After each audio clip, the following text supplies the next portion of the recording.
The room is silent. All eyes are on you, but instead of diving straight into facts, statistics, or instructions, you begin with a story, a small scene, vivid and alive. Immediately, attention locks in, minds lean forward, hearts respond. The power of storytelling isn't just charm, it's biology. Humans are wired to respond to narrative. Long before civilization, before written language, stories were how knowledge, culture, and survival strategies were shared. Around the campfire, one tale could save a life, teach a lesson, or bind a tribe together. Even today, in a boardroom, classroom, or social setting, the story is the most persuasive tool we have. Science backs this. Research in neuroscience shows that listening to a story activates multiple areas of the brain simultaneously, those responsible for language, sensory processing, and even motor cortex. When someone hears about an action or emotion, their brain simulates it.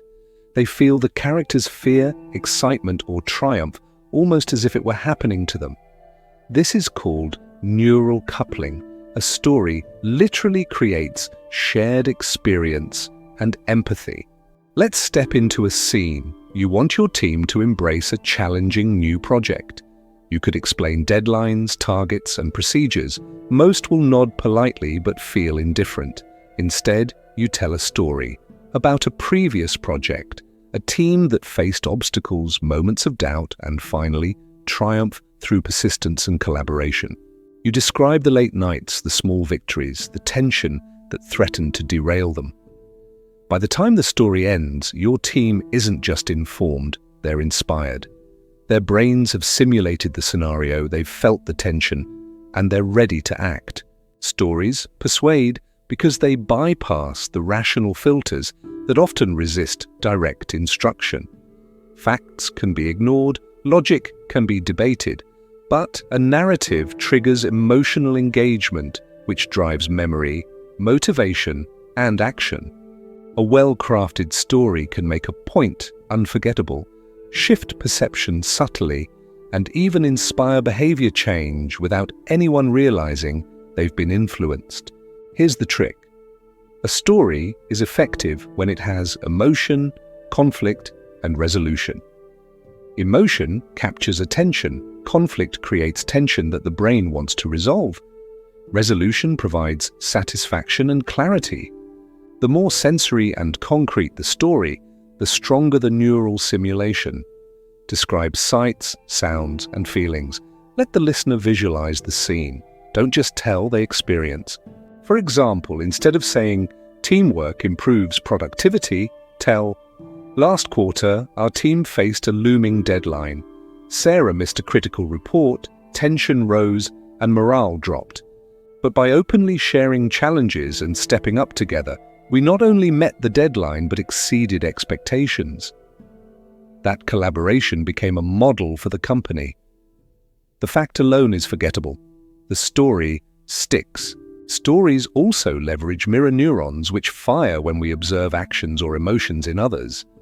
Hearing someone describe lifting a heavy object, running through a storm, or feeling joy triggers the same neurons as performing those actions.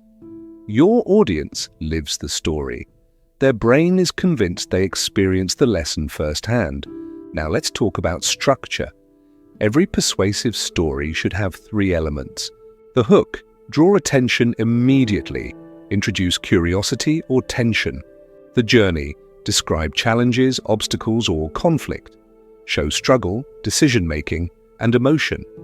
The resolution: close with insight, lesson, or transformation. Connect it back to your message.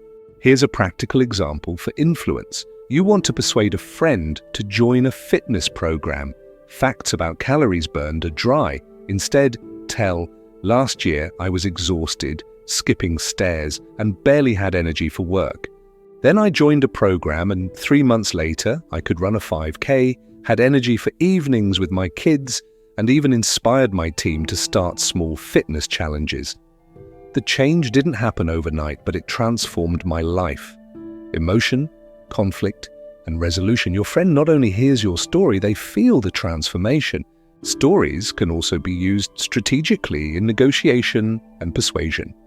Instead of arguing why a product is superior, narrate a scenario where it solved a pressing problem.